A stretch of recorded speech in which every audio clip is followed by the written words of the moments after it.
Bonjour et bienvenue dans cette série de cours sur les systèmes d'équations linéaires et aux opérations élémentaires lignes. C'est une série de niveau Bac+1. Elle est composée de deux parties, une première consacrée aux formes échelonnées lignes et aux opérations élémentaires matricielles. La seconde partie sera réservée à la résolution d'un système d'équations linéaires par les opérations élémentaires lignes, appelées parfois méthode de Gauss-Jordan ou encore méthode de pivot. Voici la seconde partie du troisième épisode. Ce troisième épisode est consacré aux applications des notions matrices et opérations élémentaires pour résoudre le problème de l'inversibilité d'une matrice, c'est-à-dire pour le problème de l'existence et du calcul de l'inverse d'une matrice. Le contenu de cette seconde partie du troisième épisode est composé d'une première section où on va présenter un certain nombre de rappels concernant les matrices élémentaires et un rappel sur la définition de l'inverse d'une matrice carrée. La seconde, on va présenter les opérations élémentaires et leur lien avec l'inversibilité, le problème de l'existence. Et la troisième section, on va présenter comment calculer l'inverse d'une matrice en utilisant les opérations élémentaires. Voici les rappels. Une proposition qui nous dit que pour une opération élémentaire L, si on note L entre crochets la matrice élémentaire d'ordre n qui lui est associée, c'est-à-dire la matrice obtenue à partir de la matrice identité en appliquant l'opération élémentaire concernée. Eh bien, le premier résultat, c'est que multiplier une matrice par une matrice élémentaire, ça revient à appliquer l'opération élémentaire associée à la matrice élémentaire à la matrice grand A. Plus particulièrement, multiplier une matrice A par la matrice élémentaire IJ d'ordre n, ça revient à appliquer à grand A l'opération élémentaire LIJ qui consiste à permuter les lignes I et J. Ou encore, multiplier une matrice grand A par la matrice élémentaire LI de bêta d'ordre n, c'est-à-dire la matrice obtenue de la matrice identité d'ordre n, en lui appliquant l'opération élémentaire LI de bêta. C'est la même chose que prendre A et lui appliquer l'opération élémentaire LI de bêta. De même que multiplier une matrice grand A par cette matrice élémentaire, ça revient à appliquer cette opération élémentaire à la matrice. Pour éclaircir un petit peu, regardons ça sur quelques exemples.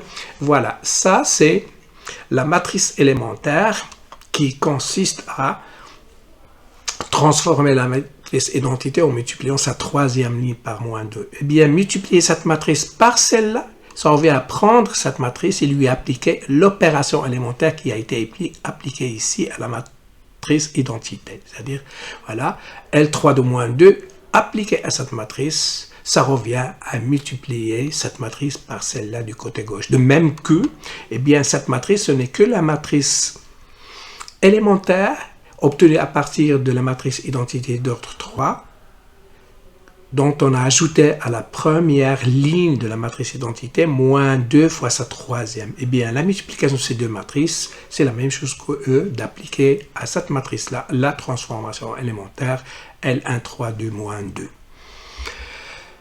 Ainsi, le rappel de la définition de l'inverse d'une matrice, une matrice carrée qui a une ligne et une colonne sera dite, ou bien elle est dite inversible s'il existe une seconde matrice du même ordre, à coefficient donc A, tel que le produit dans cet ordre de A avec B ou dans cet ordre toujours de A avec B, eh bien ça nous donne la matrice identité. Eh bien tout le monde sait que cette matrice B elle est unique s'il existe, et c'est ce qu'on appelle la matrice inverse de A, et la notation utilisée c'est A-1. Au lieu de la noter B, on la note A-1. Eh bien voilà des exemples de matrices inversibles. Il y a justement les matrices élémentaire qu'on a présenté de tout à l'heure. Et voilà le lien. Que l'inverse d'une matrice élémentaire, c'est aussi une matrice élémentaire. Et le lien, c'est celui-là. Pour plus de détails, regardez la partie petit a du 3e épisode. Voici un autre résultat qui a été exposé dans cette partie petit a du 3e épisode. C'est qu'il y a des matrices qui ne sont pas inversibles. Et voilà toute une famille. Ce que si une matrice, il a par exemple une ligne ou une colonne qui est nulle, eh bien la matrice, soyez sûr qu'elle n'est pas inversible. Voilà quelques exemples pour comprendre pourquoi ce résultat est vrai, mais on va se contenter de voir ça juste sur un exemple. Voilà cette matrice-là qui a une ligne, eh bien mettez ici n'importe quel bloc. Pourquoi elle n'est pas inversible? Parce que toujours le produit de ces deux matrices, elle aura comme première ligne nulle, donc ça ne peut jamais être égal à la matrice identité d'ordre 2. De même que sur cet exemple-là, voilà cette matrice qui a une colonne nulle, eh bien mettez ici n'importe quel bloc, le produit aura toujours la première colonne nulle et donc ça ne peut jamais être égal à l'identité. Et donc il y a toute une famille, au moins, celle qui a une ligne ou une colonne nulle, quel que soit l'ordre de la matrice, eh bien ces matrices n'ont pas d'inverse.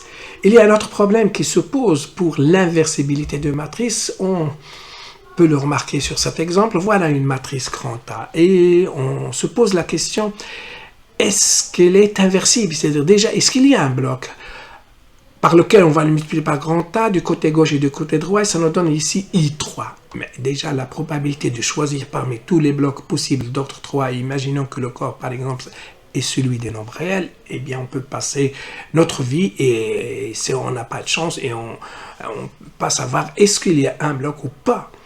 Eh bien, donc, problème d'existence. Et même si on est sûr que ça existe, comment le trouver? Eh bien, moi, je vais commencer par jouer le rôle du magicien. Je dis, magicien, regardez-moi, prenez ce bloc-là. Et je peux vous convaincre. Pourquoi? Bon, vous n'avez qu'à multiplier les deux blocs de, voilà, A, et ça, c'est A-1 proposé. Eh bien, c'est I3. La même chose de l'autre côté. Le résultat, c'est I3, donc c'est bien A-1. Mais le problème, c'est comment j'étais courageux pour dire qu'il y a A-1 et comment j'ai trouvé cette matrice parce qu'à première vue, il n'y a pas de lien entre ce bloc et celui-là pour deviner l'inverse de cette matrice proposée. Donc, deux questions fondamentales qui se posent, c'est premièrement, comment savoir si une matrice est inversible ou pas? Seconde question, si une matrice est inversible, comment calculer son inverse? Deuxième section, opérations élémentaires et inversibilité. Commençons par donner quelques résultats qui vont nous aider à donner quelques résultats partiels aux deux questions proposées avant, à savoir l'existence et la détermination de l'inverse d'une matrice donnée. Voici le premier. Étant donné deux matrices équivalentes, c'est-à-dire dont je peux passer de l'une à l'autre en appliquant un nombre fini d'opérations élémentaires, alors si l'une est inversible, alors l'autre est aussi inversible. Pour la preuve, voilà, considérons deux matrices équivalentes de Mn4, donc comme on vient de dire, il existe des opérations élémentaires, notons-les L1, L2 jusqu'à LR, telles que l'application de ces opérations à la matrice grand A, je récupère la matrice grand B. Or, pour une opération élémentaire grand L, comme on l'avons fait remarquer avant, si on note grand L entre crochets la matrice élémentaire d'ordre n qui lui est associée, alors l'application à A de l'opération élémentaire grand N est équivalente à multiplier la matrice élémentaire associée à cette opération du côté gauche par A. Et donc, ceci peut être traduit que par B égale la transformation de A par ces opérations élémentaires, ça revient à multiplier grand A par les matrices élémentaires associées à ces opérations-là du côté gauche. Et en utilisant l'associativité des matrices, je récupère donc que B, c'est le produit de ces R matrices élémentaires du côté gauche de A par A. Or, les matrices élémentaires, comme on vient de le voir, sont des, on les a rappelées, sont des matrices inversibles. Et donc, si on appelle C le produit de ces matrices élémentaires, alors B se présente donc comme le produit d'une matrice inversible C fois une matrice A. Et donc, B sera inversible si et seulement si A est inversible et la proposition est donc prouvée. Voici maintenant une seconde notion aussi qui va contribuer pour trouver la réponse aux deux grandes questions, à savoir l'existence et la détermination de l'inverse d'une matrice. Remarquons deux petites remarques. Une matrice de MNK peut avoir plusieurs formes échelonnées lignes qui sont toutes équivalentes. Pour plus de détails, regardez l'épisode consacré aux formes échelonnées lignes d'une matrice. Deuxièmement, deux matrices qui sont déjà échelonnées, équivalentes, ont le même nombre de lignes non nulles. C'est-à-dire, quand j'ai une matrice I qui est échelonnée, si je cherche des matrices qui sont équivalentes à celles-là qui sont aussi échelonnées, eh bien le nombre de lignes non nulles ne va pas changer. Donc le nombre de lignes non nulles dans les formes échelonnées d'une matrice donnée ne change pas. Voilà la raison. Et donc, ces deux remarques nous permettent de définir la notion de rang d'une matrice. On appelle rang d'une matrice grand A l'entier naturel noté en abréviation RG de A égale au nombre de lignes non nulles d'une forme échelonnée ligne de cette matrice grand A. Voilà. Pour éclaircir cette notion, regardons l'exemple suivant. Calculons le rang de cette matrice ici proposée. Donc, pour calculer le rang, il faut trouver une forme échelonnée de cette matrice, c'est-à-dire quelles sont les opérations élémentaires à appliquer à cette matrice pour arriver à une matrice qui est échelonnée, c'est-à-dire arriver à une matrice telle que s'il a des lignes nulles, bien, elles doivent être en dernière position, et puis le nombre de zéros consécutifs commençant une ligne, ce nombre doit augmenter strictement en passant d'une ligne à la suivante. Eh bien, comment on fait ? On prend la matrice et puis on fixe la première colonne non nulle de la matrice. Ici, c'est celle-là. Une fois la première colonne de la matrice est atteinte, eh bien, je fixe le premier coefficient non nul de cette colonne. Ici, c'est le premier coefficient. Une fois ce coefficient est fixé, j'annule tous les coefficients qui sont en dessous par des multiples de cette ligne que j'ajoute à la ligne dont je veux annuler son coefficient. Donc ici, pour annuler ce coefficient-là par un multiple de cette ligne-là, eh bien, je dois appliquer moins cette première, je dois ajouter à la deuxième, et donc la matrice récupérée, c'est sa deuxième ligne qui va être changée, les trois autres vont rester fixes. Eh bien, effectivement, en appliquant à cette opération, voilà, la deuxième ligne va se transformer ainsi.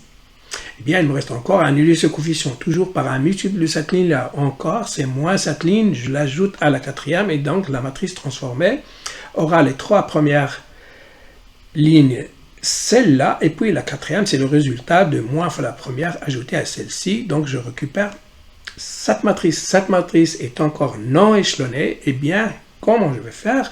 Maintenant, je laisse tomber la première ligne et j'applique ce que j'ai fait à cette matrice, à cette matrice-là, cette sous-matrice. C'est-à-dire, ici, je cherche la première colonne non nulle, c'est celle-là. Et puis, sur cette colonne, je dois chercher le premier coefficient non nul, c'est celui-là. Et puis, je dois annuler tous les coefficients non nuls en dessous de celui-ci par un multiple de cette ligne-là. Donc, j'annule ce coefficient-là par un multiple de cette ligne. Donc, je dois multiplier cette ligne par 3 et je l'ajoute à celle-ci. Et donc, je récupère une matrice dont ces trois lignes sont les mêmes et celle-ci, ça sera le résultat, nous avons dit, de 3 fois cette ligne ajoutée à celle-ci, on récupère cette matrice. Mais cette matrice-là, maintenant, elle est échelonnée. Et donc là, je compte les lignes non nulles. J'en ai 1, 2, 3. Eh bien, donc je peux dire que rang de cette matrice grand A, eh bien, 3. Ce qui nous dit ce résultat, que le rang qu'on vient de définir d'une matrice, il est toujours plus petit que l'inf du nombre des lignes et au nombre des colonnes de la matrice concernée. Comment ça? Eh bien, pour démontrer ceci, remarquons premièrement que le nombre de lignes ainsi que celui des colonnes d'une matrice est égal au nombre de lignes, respectivement celui des colonnes, de toute forme échelonnée de la matrice. C'est-à-dire que quand j'applique une opération élémentaire, eh bien, je ne change ni le nombre de lignes, ni le nombre de colonnes d'une matrice. Très bien, ça c'est clair. Soit grand F maintenant une forme échelonnée de grand A. Donc, supposons qu'on a récupéré une forme échelonnée de grand A, parce que c'est cette forme-là qui va me donner le rond, en comptant ces lignes non nulles. Eh bien, ce R, qui est le rond de grand A, par définition, il est plus petit que le nombre de lignes de grand F qui est celui de grand A, puisque R, c'est le nombre de lignes non nulles de grand F, donc c'est plus petit que le nombre de lignes totales. D'autre part, R, c'est quoi? C'est aussi le nombre de pivots de grand F, c'est-à-dire le nombre, un pivot d'une ligne, c'est le coefficient, le premier coefficient non nul d'une ligne. Eh bien, ce nombre de pivots, et sur le pivot, il se trouve sur une ligne unique, c'est-à-dire chaque colonne, elle comporte, ou bien il porte un pivot maximum. Et donc, le nombre de ce pivot-là, il est au maximum égal au nombre de colonnes de la matrice grand F, et qui est aussi le nombre de colonnes de la matrice grand A. Donc, d'où on a bien le rang de grand A, elle est inférieur ou égal à l'inf de M et N. Voici maintenant un autre résultat. Ce résultat nous dit, pour toute matrice, si le rang c'est petit r, c'est que la matrice concernée, elle est équivalente à une matrice de cette forme-là. Équivalente à une matrice dont les R première colonne est une matrice échelonnée de rang R, et les M-R dernière colonne, ce sont des lignes nulles. Pour la preuve, c'est aussi pas très méchant. Appelons petit r le rang de grand A, et F est une forme échelonnée, ligne de A. Donc F est équivalent à A. Alors, les R premières lignes de F sont non nulles. La matrice formée par ces R premières lignes, je l'appelle B, et ce qui reste, ce sont des lignes nulles. Eh bien, voilà. Pour la réciproque, c'est aussi simple que si A est équivalente à ça, et ceci est échelonné, et là, ils sont nuls, ça veut dire que la matrice, la totale, elle est échelonnée, et le nombre de lignes, bien sûr, c'est R, donc puis le rang de A, c'est aussi R. Voilà. Une matrice est inversible si seulement si son rang est égal à N. C'est-à-dire, une matrice d'ordre n est inversible si et seulement si l'ordre est égal au rang. D'une manière générale, une matrice est inversible si et seulement si son ordre est égal à son rang. C'est-à-dire le nombre de ces lignes est égal au nombre de lignes non nulles d'une de ces formes échelonnées. Ou encore, une matrice est inversible si et seulement si elle est équivalente à IN. C'est quoi N? N, c'est le nombre de lignes de grand A dans ce cas-là. La démonstration, on va utiliser bien sûr les résultats qu'on vient de démontrer précédemment. Dans la préposition précédente, on a vu que le rang de A, dire que rang A est égal à R, c'est équivalent que A est équivalent à une matrice de cette forme-là, telle que B ici, c'est une matrice échelonnée de rang petit r, et aussi le nombre de ces lignes, c'est petit r. D'autre part, A est inversible, c'est seulement si, bien sûr, C est inversible, parce que nous avons vu que deux matrices sont équivalentes, si l'une est inversible, alors l'autre est aussi inversible.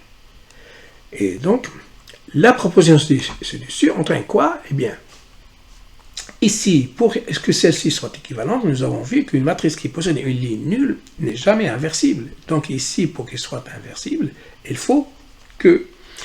Là, il n'y a pas de ligne nulle. Ici, il n'y a pas de ligne nulle, ça veut dire que B, le nombre de lignes de B, c'est N. Donc le rang de A, sachant que C est échelonné, donc le rang de A est bien N. La même chose, si rang de A est égal à N, ça veut dire ici, alors la matrice B est donnée ici, là.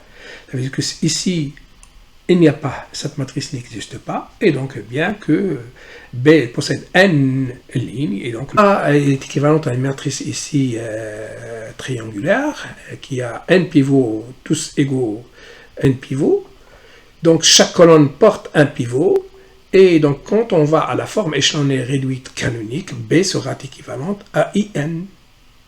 Okay? Et bien si B est équivalente à IN, ou bien encore que A est équivalente à IN, mais IN est une matrice inversible, et donc A sera inversible. Là, on est en train de montrer l'inverse. Ça veut dire que si rang de A est égal à N, alors A est inversible. Voilà une matrice. On veut savoir son inverse. Eh bien, posons-nous la question, est-ce que déjà cet inverse existe? qu'est-ce que la proposition qu'on vient de montrer nous dit? Pour que l'inverse existe, il faut que le rang de cette matrice ici soit 4. Eh bien, calculons le rang. Voilà. Donc, appliquons à D des opérations élémentaires de telle façon que j'obtiens une matrice échelonnée. Eh bien, en appliquant cette opération, donc c'est la deuxième ligne qui va être changée ici, elle va se transformer en celle-là. Et puis, ça, c'est pas encore échelonné. Eh bien, en appliquant cette opération élémentaire, eh bien, c'est cette ligne qui va être changée. Je récupère cette matrice. Cette matrice est bien échelonnée. Eh bien, maintenant, je peux répondre à la question. Le rang de A est égal à 4. A est donc inversible. Et donc, je peux aller chercher l'inverse. Pour cette matrice A, est-ce que A-1 existe? Eh bien, nous avons maintenant un outil qui nous dit A est inversible si et seulement si son rang est égal à son nombre de lignes. Eh bien voilà, cherchons le rang de A, c'est-à-dire une forme échelonnée de A, en appliquant cette opération élémentaire, elle va changer la deuxième ligne de A en celle-ci, et puis en appliquant au résultat cette opération élémentaire qui consiste à multiplier la deuxième par moins 1 et le résultat l'ajouter à la troisième, c'est-à-dire c'est cette ligne qui va être modifiée, elle va se transformer en celle-ci. Toujours le résultat n'est pas échelonné, mais maintenant on est presque arrivé. Si on permute la troisième et la quatrième, j'obtiens cette matrice qui est maintenant échelonnée. Donc le rang, je peux le récupérer. 1, 2, 3. Donc le rang de cette matrice est 3. Elle a, elle, 4 lignes, et donc la matrice A-1 n'existe pas, pas besoin d'aller le chercher, donc la matrice n'est pas inversible. Voici la dernière section consacrée aux opérations élémentaires et le calcul de l'inverse d'une matrice. On vient de voir donc comment reconnaître une matrice inversible, et ceci bien sûr en calculant son rang et en le comparant avec le nombre de lignes de la matrice donnée. Maintenant, regardons comment déterminer. C'est-à-dire quand on a su, on sait, donc, après cette première étape, que l'inverse existe, comment retrouver cette inverse? Eh bien, nous avons vu que A est inversible si et seulement si A est équivalent à IN. Donc, il faut trouver un nombre d'opérations élémentaires à appliquer à grand A pour retrouver cette matrice identité. Mais, on sait qu'ils existent. Donc, en appliquant ce nombre d'opérations élémentaires à grand A, ça revient à multiplier cette matrice grand A du côté gauche par les matrices élémentaires associées à ces opérations élémentaires qui nous ont donné IN. Et donc, l'inverse, c'est quoi? C'est la multiplication de ces matrices élémentaires associées à ces opérations élémentaires qui nous ont permis de trouver la forme échelonnée réduite canonique. Donc A-1, ce n'est rien d'autre que l'application des opérations élémentaires à la matrice identité. Comment récupérer ces informations sur un tableau pratique? Eh bien, comme ceci. Prenons une matrice non nulle d'ordre n. Si on veut savoir qu'elle est inversible ou pas, et si on a su qu'elle est inversible et on veut retrouver son inverse, eh bien, abordons la question ainsi. Désignons par E la matrice de type n2n, qui a le même nombre de lignes que A, mais 2 fois le nombre de colonnes de A. Les n premières colonnes sont celles de A, et les n dernières colonnes sont celles de la matrice identité. Donc ça, c'est la matrice E. Et puis après, essayons de trouver une forme échelonnée de cette matrice totale E. Donc trouvons-nous des transformations élémentaires jusqu'à trouver une forme échelonnée de cette matrice E. Une fois qu'on a trouvé la forme échelonnée, eh bien là, il y a une discussion. Si le rang est plus petit que n, ici f, le nombre de lignes non nulles, est plus petit que n, eh bien A n'est pas inversible et on arrête. Donc on a bien répondu à la première et en même temps à la deuxième question. Maintenant, si le rang est égal à n, alors là, A est inversible. Comment retrouver cette inverse? Eh bien, continuons. Pour déterminer A-1, appliquons à cette forme échelonnée des opérations élémentaires en continu jusqu'à transformer la première partie, ici qui est écran A, en IN, et la seconde partie, ici, la matrice transformée qu'on va récupérer une fois que, ici, après application de ces opérations, j'ai retrouvé ici IN dans la moitié gauche, et bien dans la moitié droite, c'est exactement B-1. Eh bien, regardons ça sur un exemple. Ou bien, commençons par récapituler ce qu'on vient d'exposer. Pour calculer l'inverse d'une matrice A d'ordre n, on procède de la façon suivante. Conséquence, pour calculer l'inverse d'une matrice A d'ordre n, on procède de la façon suivante. On considère la matrice E de type n de n, dont les n premières colonnes sont celles de A et les n dernières sont celles de IN. On applique à E des transformations élémentaires de sorte que les n premières colonnes de E soient échelonnées. Si F c'est cette forme, eh bien, il y a deux cas. Soit rang de F c'est plus petit que n et alors A n'est pas inversible et on a bien répondu aux deux questions. Donc, pas besoin d'aller chercher A-1, il n'existe pas. Maintenant, si rang de A est égal à n, eh bien A est inversible et pour calculer l'inverse, eh bien alors on continue. On applique à F des transformations élémentaires de sorte que les n premières colonnes de F se transforment en IN et dans ce cas-là, les n dernières colonnes c'est la matrice inverse de la matrice grand A. Regardons ça sur un exemple pour éclaircir ce qu'on vient de dire. Voilà une matrice A et on veut savoir est-ce qu'elle est inversible ou pas et si ça existe, quelle est cette inverse. Alors comme nous l'avons dit, voilà la matrice E, voilà A et voilà I4. Eh bien, appliquons à E des transformations jusqu'à rendre cette matrice globale inversible. Eh bien, voilà. Appliquons sa transformation, c'est-à-dire on va modifier la troisième ligne en ajoutant moins la deuxième. Bien, moins celle-là, on va ajouter celle-ci, donc on va transformer cette troisième, elle va redevenir celle-ci, et puis donc nous on cherche à retrouver la forme, ou bien une forme échelonnée.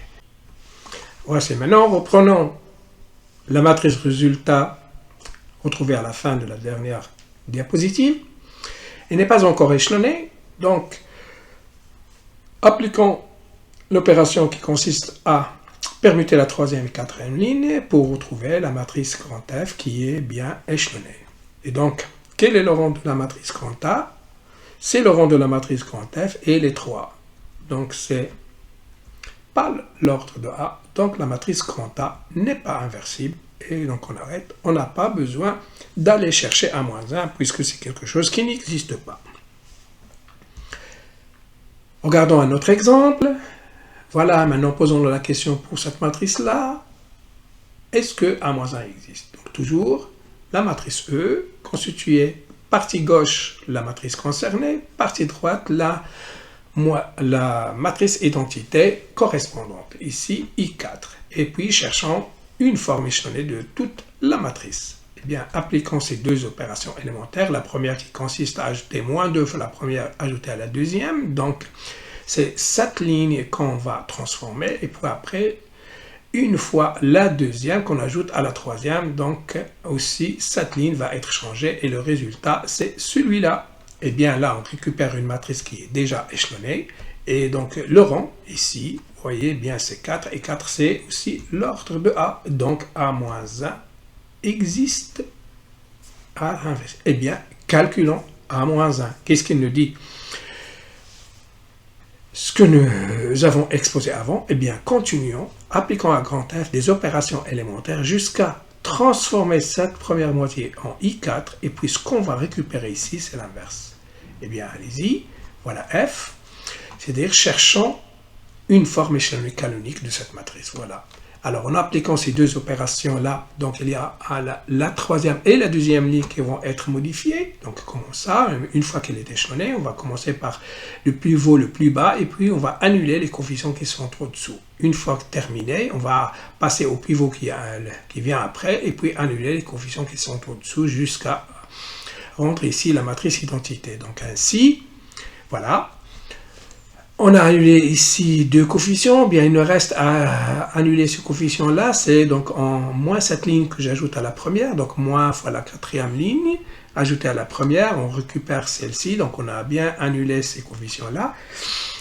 Donc ici, je vais choisir ce pivot-là et annuler les coefficients qui sont au-dessous en ajoutant à ces lignes-là des multiples de cette ligne, et bien voilà ce qu'on va récupérer, voilà on a ici retransmis notre matrice dernière retrouvée sur la diapositive présente, eh bien, annulant ces deux coefficients par des multiples de cette ligne. Donc, voilà, la troisième ligne ajoutée à la deuxième, la troisième ajoutée à la première. Ce qu'on récupère, c'est là, ok. Maintenant, on passe au pivot le plus haut. Voilà le pivot, et bien j'annule le coefficient qui est en dessous par des multiples de cette ligne. Ici, donc, il suffit d'ajouter cette ligne à celle-ci pour récupérer voilà, cette matrice-là. Eh bien, ici, c'est presque l'identité. On n'a qu'à appliquer ici, multiplier cette ligne par moins 1, multiplier cette ligne moins 1, et puis on va arrêter la procédure. Voilà, eh bien, on a terminé. Ici, on récupère I4, et donc c'est ça à moins 1. Là, vous pouvez se convaincre de vous-même à multiplier ce bloc par A, et vous allez retrouver I4. Merci de votre attention et à bientôt.